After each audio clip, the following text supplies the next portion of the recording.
કેમ છો બધા મજામાં? આજે અમે આવી ગયા છે અમદાવાદથી વડનગર, જે 95 કિલોમીટરની આસપાસ પડે છે. આ નરસિંહ મહેતા છે. અમે આવી ગયા છે તાનારીરી. તાનારીરીનો એક ઇતિહાસ અમે આજે તમને બતાવીશું કે તાનારીરી શું છે, એનો ઇતિહાસ આખો તમને કહીશું કે તાનારીરીમાં શું હતું, એની શું હિસ્ટ્રી છે, એ પણ અમે આજે અમારા વિડીયોમાં તમને બતાવીશું. આ જે નરસિંહ મહેતા છે, તો નરસિંહ મહેતાનું સ્ટેચ્યુ એમનેમ નથી બનાવ્યું. નરસિંહ મહેતા માટેનું પાછળ કારણ હતું. પછી એક શર્મિષ્ઠા તળાવ, જે શર્મિષ્ઠા તળાવ પણ એમનેમ નથી બનાવ્યું, એના પાછળનું કોઈ એક કારણ છે. આ છે તાનારીરી, બરાબર. તાનારીરીનો ગેટ છે. તાનારીરીને અમે આખી એક વાત કહીશું તમને. તાનારીરી એક બે બહેનો હતી, જે જોડવા બહેનો હતી. તાના અને રીરી એની આશરે ઈસવીસન 1564ની આસપાસ જન્મેલી બે છોકરીઓની વાર્તા છે. આ જે ભારતીય વાર્તા છે અને જે બહુ ઐતિહાસિક કહેવામાં આવે છે, જેમને અકબરના દરબારમાં ગાવાનું કહેવામાં આવ્યું હતું. અને આ વાર્તા ગુજરાતના લોક સાંસ્કૃતિક ભાગ બની ગયો છે. જે આપણી જે આ તાનારીરી છે એ આખા ઇતિહાસમાં જે ગુજરાતી લોક સાંસ્કૃતિક સંગીત કહેવાય એનો એક ભાગ બની ગયો છે. તાના અને રીરી બે જોડવા બહેનો હતી, જે નરસિંહ મહેતાની જે તમને મૂર્તિ બતાવી, એ નરસિંહ મહેતાની બે પુત્રીઓ હતી અને શર્મિષ્ઠાની બે છોકરીઓ હતી, તાના અને રીરી. આ વાતમાં એવું છે કે જ્યારે અકબરના દરબારમાં ગાયક ઉત્સાહ તાનસેનના જે ગુરુ હતા એમનું અવસાન થયું, ત્યારે તેને રાગ દીપકને બોલાવ્યો હતો ગાવા માટે. તો જે આ રાગ દીપક ગાવાના પરિણામે ગાયક તેના શરીરમાં અસાધ્ય ગરમી લાગવા માંડી તેને. ત્યારે તે જ પ્રમાણે તાનસેન દીપક રાગની દાસથી પ્રભાવિત થયા રાજા, અને તેના શરમાર્થે રાજા પોતા ભારત દેશની આખી મુલાકાત કરી, ભારત દેશ ફરી વળ્યા, પણ એમનો કોઈ સંગીતકાર અરખો મળ્યો નહીં. અને એના કારણે ત્યાં એક વાતાવરણ બન્યું કે જે પેલું યુદ્ધનું વાતાવરણ બન્યું. અને જ્યારે આ યુદ્ધના વાતાવરણ પ્રમાણે રાજા એક સંગીતના કલાકારની શોધમાં હતા, ત્યારે જ્યારે અકબરના જે સેનાપતિ ખરા ઇઝદાઇન ખાન જે વડનગર આવ્યા, અને વડનગરથી તાના અને રીરીની બે બહેનોની એમની જાણ થઈ. અને આ જાણના કારણે તેમના દરબારમાં, અકબરના દરબારમાં તેમને ગાવા માટે બોલાવવામાં આવે. પણ આ બહેનોનું એવું વ્રત હતું કે જે દેવભૂમિ ખરા, જે દેવ મૂર્તિ હતી, એ એમના સામે જ એ લોકો ગાય, એમના સામે બીજા સિવાય એ ગાય નહીં.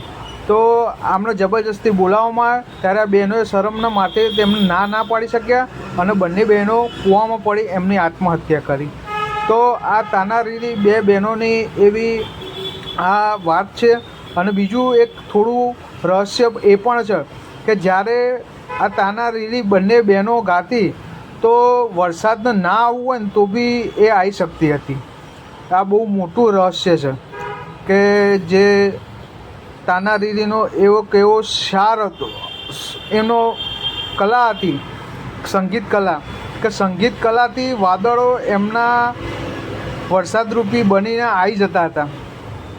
અત્યારે એમની સમાધિ માટે બે નાના એવા દેવળ પણ બનાવ્યા છે. અમે અમારા વિડીયોમાં તમને બતાવીશું કે તાના અને રીરી બે બહેનોનું એક નાના એવા દેવળ બનાવ્યા છે, મંદિર બનાવ્યું છે, એમની સમાધિ પણ ત્યાં છે.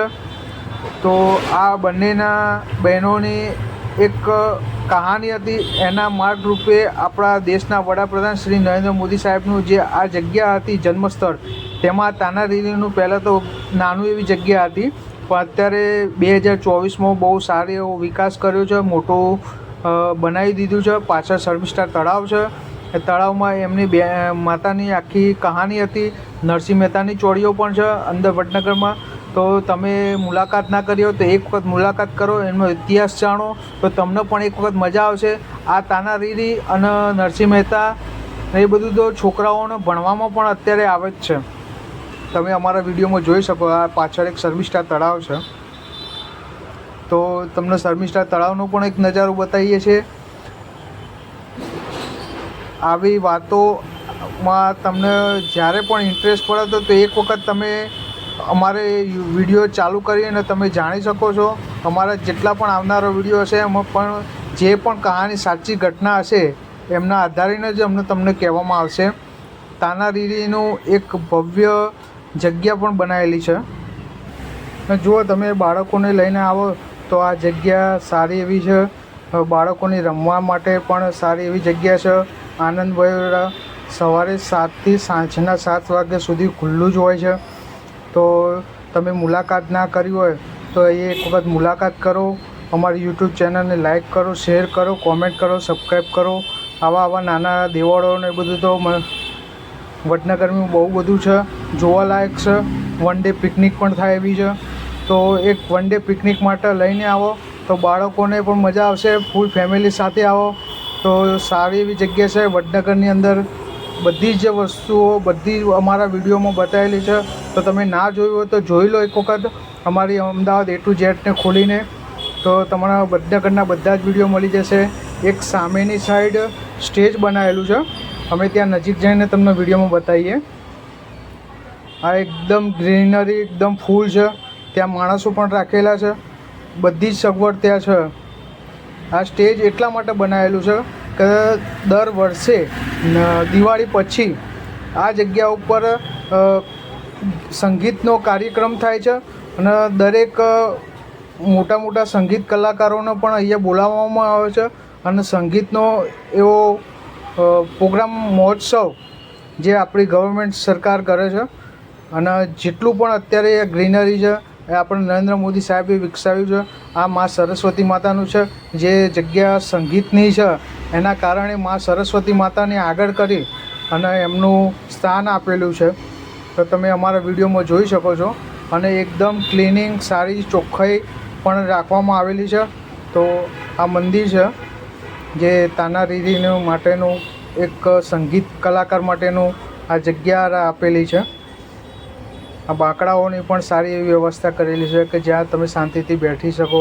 બાળકોને રમવા માટે પ્લેગ્રાઉન્ડ પણ બનાવેલું છે. બાગ બગીચા પણ સારા એવા બનાવેલા છે કે જેનું બારીકીથી ધ્યાન રાખવામાં આવે છે. પાછળની સાઈડ એક સારી એવી માતાજીનું ટેમ્પલ પણ છે, તો ત્યાં પણ તમે જઈ શકો છો. દરેક જગ્યાએ સારી એવી બેસવાની અને ચોખ્ખાઈનું પણ ધ્યાન રાખીને એક આ તાનારીરીનું કલરથી, પથ્થરના કલરથી એક જમીનની અંદર બનાવેલું છે. તાના અને રીરી બંને બહેનોનું નામ લખેલું છે. અમારા યુટ્યુબના માધ્યમથી તમને બતાવીએ છીએ. અમારો વિડીયો ગમ્યો હોય તો એક લાઈક તો બને જ છે, શેર પણ બને છે, સબસ્ક્રાઈબ, કોમેન્ટ બધું જ બને છે. Thank you so much.